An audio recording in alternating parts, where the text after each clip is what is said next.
Hello everyone, today we're gonna see how to use UltraViewer.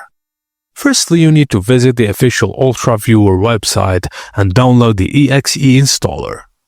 Install UltraViewer both on the computer you want to access remotely and the device you'll use to control it. Now open UltraViewer on the remote computer. Check the box for Run UltraViewer with Windows so it starts automatically. Click the golden key icon to set a strong unique password for unattended access. Then this password will be needed whenever you connect remotely. Now, on your controlling device, open UltraViewer.